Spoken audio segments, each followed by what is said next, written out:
It is Friday, May 8th, 2020, and this is Mind the Moment, a little thing we like to call our coffee house in the cloud, a place where we can get together to build community, get centered, and feel a bit more connected.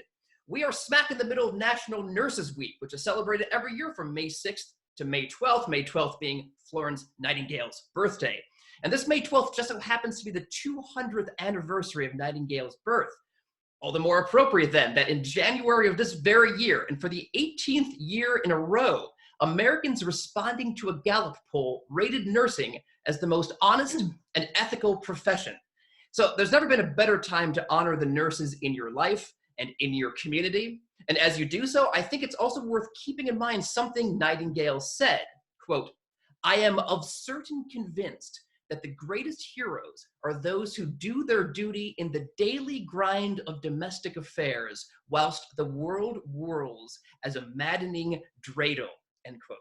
Which is only to say, when this pandemic eventually recedes and the maddening the world resumes, I hope we may continue to honor the nurses who come into our lives under any circumstances. So I'm John Roberts from Harvard Pilgrim Health Care's Mindfulness program, and beside me once again is Tara Healey, founder and director of that program. Good morning, Tara. Good morning, John. Good morning, everyone. How are you feeling today, Tara? Well, I'm actually feeling a little bit, honestly, unsettled. I think some of you on the call know, and maybe others don't, that we're in a bit of a transition with our mother, my siblings and I, and sparing all the details, had a bit of a rough night last night. So I'm feeling unsettled. Well, so, in a moment, Tara, I'm going to have you lead us in a 10-minute guided meditation. But, what might be nice is if we get folks to sort of chime in about how they're feeling today as well. So, there is a command at the bottom of your screen that you can use to open up a chat box that you can use to type questions and comments. Tara, is there something you'd like to get folks to sort of chime in on right now? Yeah, well, probably what we've been doing most mornings on Tuesday and Friday is just like kind of an emotional temperature check. So I'd love to hear how others are doing, because I think there's so much variance from day to day and even within days, kind of how we are emotionally. So yeah, I'd love to hear from a few of you. Just how are you doing? So it looks like we have about 100 people practicing with us this morning. It's great to be here with you all and to hear from you, if only through your words. So you should keep in mind that only Tara and I will be able to see what you type. And if we don't read your question or comments out loud, please know that we do read and appreciate them all. And that before we close, I'll point you towards some other ways to get in touch as well. So let's see what we got here from folks. Right. Anxious, uncertain, tired, drained, feeling a wave of sadness. Tara, somebody is sending you a virtual hug, so that's good. Thank you. Unsettled, relaxed, that's good. A bit frazzled, calm. The full spectrum is with us this morning. So a lot of people here feeling a lot of different things. So Tara, let me turn it over to you to sort of move us into a sense of togetherness around this. Yeah. So one of the things I'd love to just talk briefly about this morning, and then we'll go right into the guided practice, is that the word mindfulness is so popular, and often the meaning of it gets somewhat compromised. And there are lots of different ways to describe and define it. And I think we see a lot of different ways in our culture now. So what I want to do this morning is just give a brief definition of mindfulness and give a brief definition of mindfulness meditation. And then we'll go ahead and go into a 10-minute guided practice and then open the floor for Q&A. So the way that I define it is that mindfulness is simply a quality of mind that is awake, aware, alert, and knows it. And it has an attitude of interest, curiosity, and receptivity to whatever is happening within you and around you. So let me unpack that a little bit. When you are lost in thought, you are just that. So when I started by saying mindfulness is a quality of mind that's awake, aware, and that knows it, with an attitude of interest, curiosity, and receptivity to whatever is going on. But when we're lost in thought, which we know from research happens about 50% of our waking hours, when we're lost in thought, for all of us, there are moments throughout the day that we wake up and we go, whoa, where was I? And in that moment, you are awake, you are aware, you are alert, and you actually know it. So you know where your attention is. And that is a really important and pivotal moment, because this enables more conscious and deliberate action. So it kind of takes us off autopilot and supports us in living in a way that's less reactive, that's more responsive, in greater alignment with our deepest values for who we want to be on a day-to-day basis. So in a way, you could say mindfulness is the quality of mind, and mindfulness meditation is the technique or the exercise we engage in to support steadiness of attention. Because mindfulness simply does its job better on a steady platform. And it's really much like the way regular exercise techniques build strength and flexibility, then enabling us to move through the world with greater physical ease. So mindfulness meditation is a formal practice. It's a way to steady the busy mind.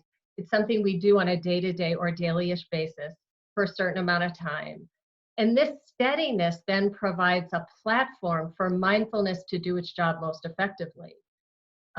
So, as we've been doing on these Tuesdays and Fridays, we're tracking our breath sensation, where we sort of tether our attention to the sensations of the breath going in and the sensations of the breath going out. The mind wanders, we notice, we can label it, oh, thinking, not a problem, soften the body, and then return. And we just keep doing that. That's like mental weightlifting in a sense. And doing that kind of weightlifting provides some steadiness. And mindfulness just works better on a steady platform. So we're going to meditate now, but the only other thing that I want to say is that a common definition is that mindfulness is non-judgmental awareness, but you'll notice that I don't use the word non-judgmental, because what I started learning pretty early on is that folks would start meditating and they would see a lot of judgment arise. So it could be judgment about themselves, it could be judgment about others. And the idea is that in this practice, it's receptivity, interest, and curiosity. So even as the judging mind starts to work and we see that, we allow that as well. So there's no emotion that is outside the scope of this kind of receptive, curious, open awareness. And it just does better when we have some steadiness. So that's where meditation comes in. Mindfulness is the quality of being awake, aware, alert, and knowing it with receptivity. Meditation is the exercise we engage in on a regular basis to support mindfulness in doing its job most effectively. So given that, let's go ahead and I'll guide us through 10-minute practice, and then we'll also, after that, open up as we have been doing, and you can offer comments, questions, something like that. So go ahead and settle in, either, whatever posture you're in, standing or sitting, if you have a meditation bench or cushion, or you're in a chair, it doesn't matter. And the eyes can be open or closed. So if you prefer to keep them open, you want to gaze downward a little bit to help remove peripheral distraction. And otherwise, just allow the body to settle into the position that you've chosen, with a spine that is straight but not stiff. So engaged yet relaxed, and finding that balance. And we'll begin by letting go of all that has happened so far today and releasing anticipation of what's to come. So bringing the mind and the body together in this moment.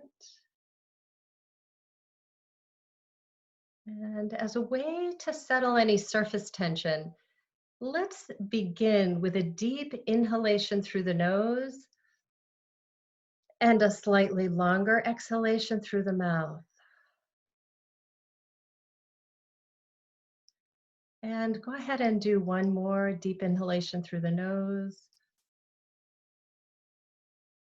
and slightly longer through the mouth. And making the breath slightly longer engages the parasympathetic nervous system, which is telling the body to settle, to calm. And I would add just to the degree that you're able. And let's begin by noticing sound in the room that you're in or outside of the room.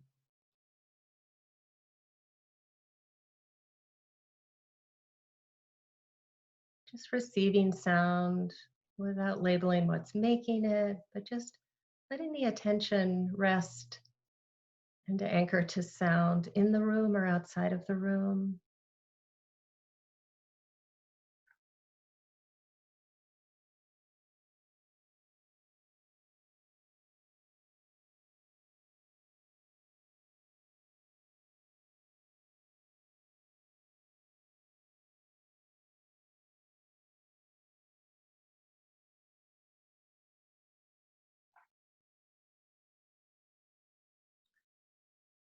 And allowing sound to be background. We don't have to try to block anything.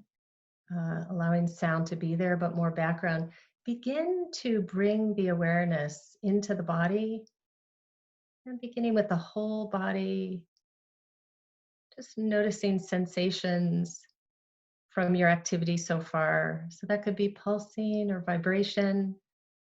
Perhaps you are noticing the points of contact with the body and the surface, whether it's the soles of the feet on the floor and that subtle point of contact, or the back of the body and the chair, the surface.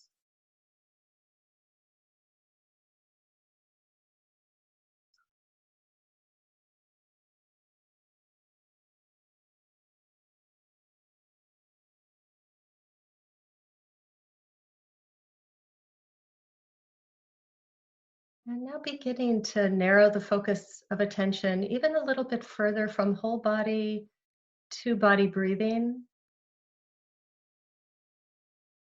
and just receptive to the breath coming to you. You don't have to make your breath different or special. However you're breathing is perfect. So if it's deep or shallow or rapid, just simply bringing awareness to the sensations present when you inhale and when you exhale. At whatever part of the body you notice it most prominently, allowing that place to be where you return each time the mind naturally wanders. So that could be rise and fall of the abdomen, chest, the air entering and leaving the nostrils, or someplace else.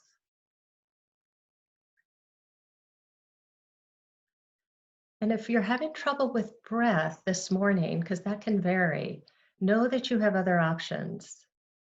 So you can tether or anchor or rest attention on sound. You're just kind of having a broader, wider open awareness. You could put your palms together and feel that touch point and come back to the touch point, or your hands and palms could rest on your legs.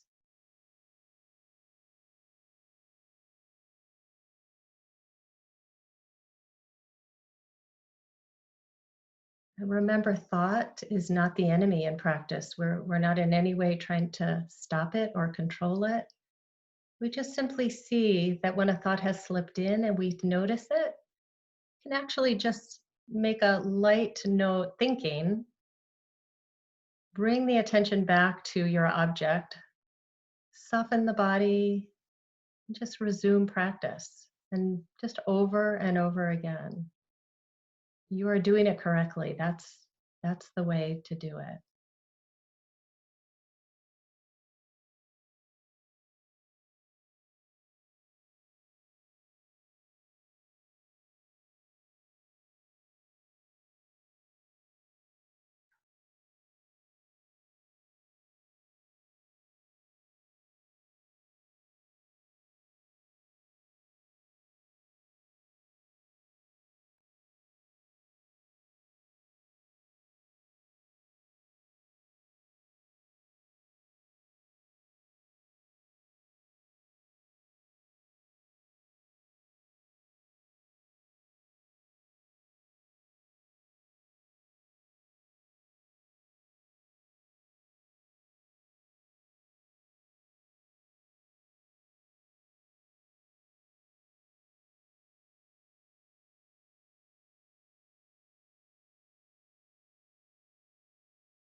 And noticing where the mind is and gently releasing thought,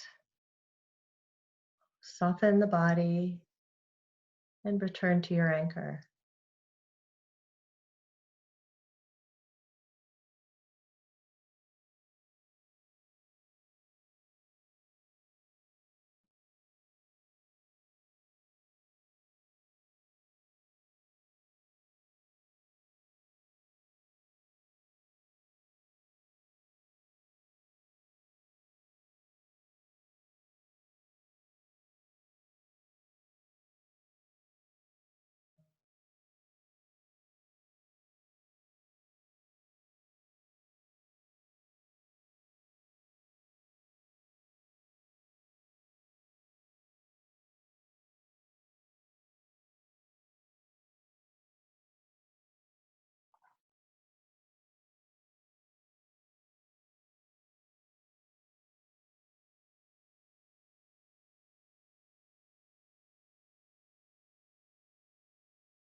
And again, noticing where the mind is, releasing thought, and gently bringing the awareness back, bringing attention, focus back to your anchor.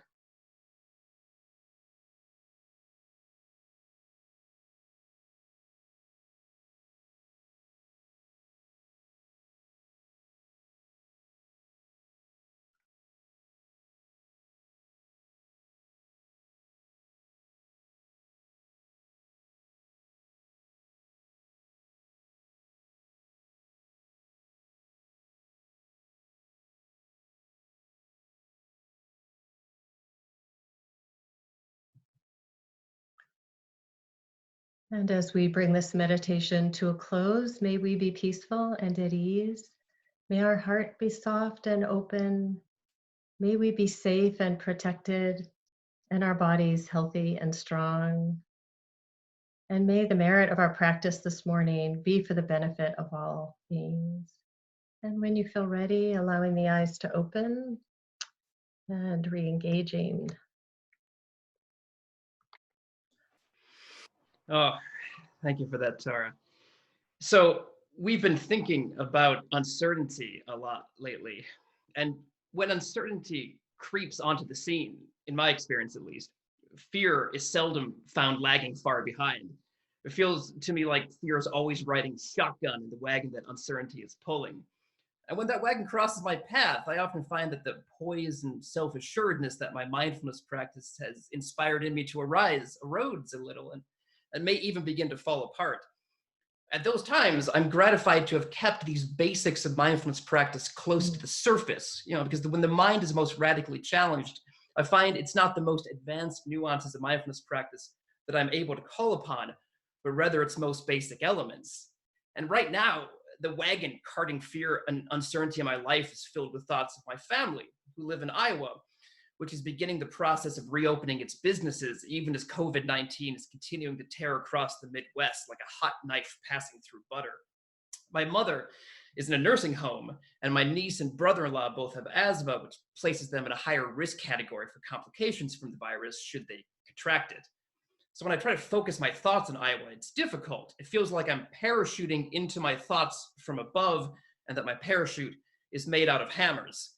So I've been finding it easier lately to slip into those difficult thoughts through a side entrance, much the same way I used to slip east into Iowa on my visits home along Route 20, a highway that quivers across America all the way from Newport, Oregon to Boston, Massachusetts, where you can pick it up across the street from the Dunkin' Donuts in Kenmore Square. I have a lot of experience entering Iowa from that east side. East side is the best side to do it from, thanks to the Mississippi River, which has gifted that edge of Iowa with a brazen ruggedness not shared by its western quadrants. West of Dubuque County, things start to feel like a cake top, the frosting of which has been severely smoothed down, but along its Wisconsin and Illinois edge, the landscape of Iowa looks more rock-ribbed, like someone left the cake out in the rain. I wouldn't, from that part of Iowa, like to say it was built on 7 hills like Rome. Alternately, they referred to it in tourist campaigns as the Paris, the prairies, or the Heidelberg of America. That part of Iowa is always trying to be somewhere it's not, which is too bad because, in my opinion, there's this long stretch of road between Elizabeth and Galena, Illinois, where you can go to this tower at an overlook. If you climb the tower, you can see right where Iowa is, where it's at that moment, and you begin to understand why Grant Wood would paint the landscape there as lush, bulbous, and undulating. So I've been to that tower quite a few times, and it gets very quiet up there. The highway sounds very distant. It's very still. And when I seek refuge in the most basic instructions of meditation, what you just led us in, Tara, I think of that as pulling my mind back into my body through my breath. And it feels like I'm in that tower with endless space to survey my thoughts, as though they were laid out like a landscape below me, offering a topographic view of my mind at that moment. It makes me realize how much time I spend inside my mind as though it were a mine shaft, too snug by half and very echoey. But it makes me realize, too, how, like Baron Munchausen, I always have the ability to pull myself out of the mine shaft as though by my own hair, thanks to my mindfulness practice.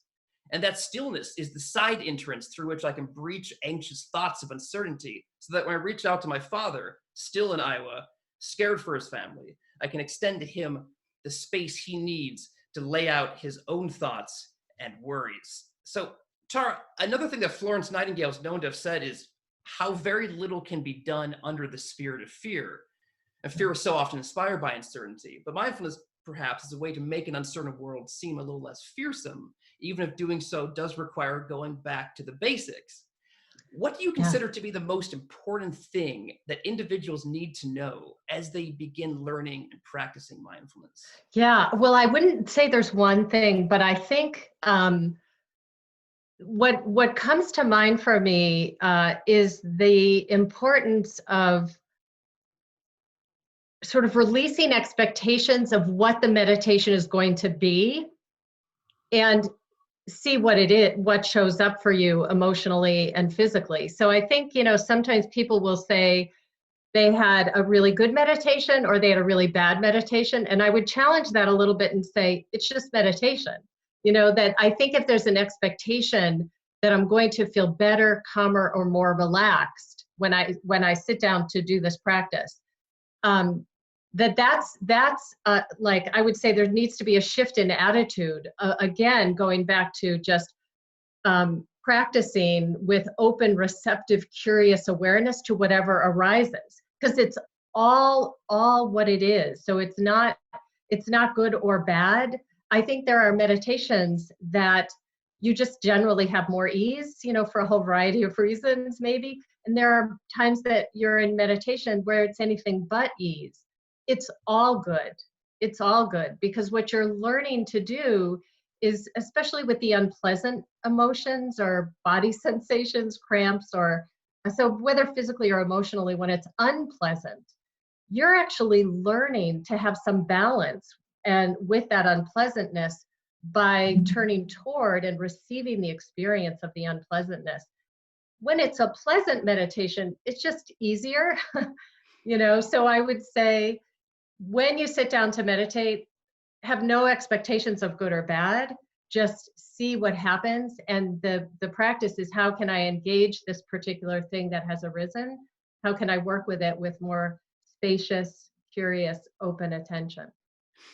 So Tara, very interesting question came in, which is someone is saying, I'm able to relax without meditation. So, what is really the point in using meditation to begin with? Well, the point of mindfulness meditation is not relaxation. Do you see? So the point of meditation is not relaxation, which is a cultural misconception. Saying the word meditation, as Richie Davidson says, is a little like saying the word sports. There are meditation practices where the goal is relaxation and ease, but mindfulness meditation, that is not the goal. It is a byproduct or an end product. But the idea is that you want to see habit patterns of mind that serve you well and others well, and habit patterns of mind that don't serve you well. And to also learn about the ever-changing nature of thoughts, emotions and body sensations, that they have a birth, they have a life, and they move. And you begin to, the more we practice working with our mind, so I would say it's more about understanding the nature of your mind and habit patterns than it is about relaxation. That's a different kind of meditation. So I hope that helps. So some comments, I have a somewhat regular meditation practice, but this morning sadness snuck up on me. You never know what's going to happen. I think that's a really important point, Yes. because even if you have 10 meditation practices that seem very happy making, there can Yes. still be that one, That's right. And that's why you want to enter, every time you formally enter a meditation practice, with that kind of receptive, curious, open stance in the mind, because we don't know. And we're learning about our own habit patterns of mind, which is so useful toward, engaging in the world in a way that's skillful and not harmful, that is kind and compassionate and wise. This I is see a bunch of things coming in. Yeah. Here's one that I've had this myself. Yeah. I have music in my head all the time, and found it coming into my mind during the meditation today. Is that okay? Should I try to ignore it? That's an interesting question. Yeah, that could be a really interesting thing to work with. And so the idea is that anytime you're pulled away in your meditation, whether it's sound or a muscle cramp or an itch or the repetition of music, just let go of your primary object and see if you can be kind of an observer to the experience of the music. So it's sort of like you are like, all right, here you are. Let me allow you. So there's an allowance. So I think the word that is so important is that in this practice is allow, a willingness to allow. And odds are there'll be a point where you can say, okay, I think I'm going to go back to my anchor and try that again. And if you're pulled, go back and see if you can be an observer to the experience of is it called an earworm? Yes. Right? Yes. It's an earworm. That's what the kids say. Yep. Yeah, when I'm on a meditation retreat, when people ask that question, it's a fairly common thing. I always say, please don't tell me the song. Like, I don't want to know. I don't want to know the song. But one thing I want to say too, because I know we're getting late, it's later, but one thing that I feel like is important, I mentioned when we started about having just a rough night trying to figure out some logistics with my mother.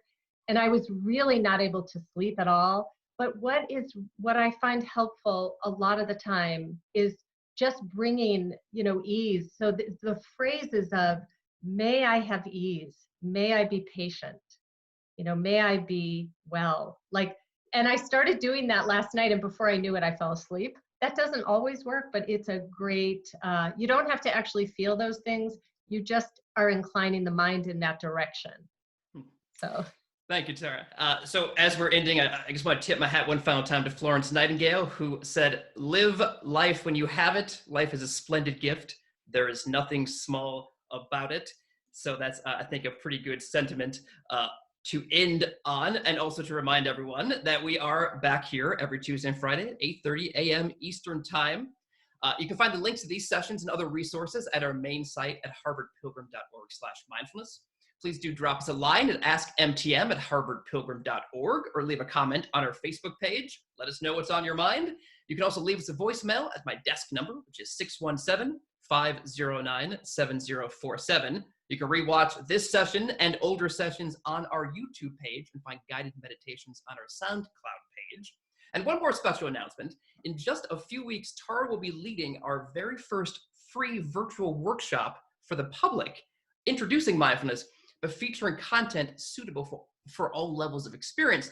Tara, I'm wondering, is there anything you'd like to say about your vision for that workshop? Yeah, I mean, I just feel that the first half, so it'd be an hour, and the first half would be kind of I would expand on how I just described meditation and how I just described mindfulness.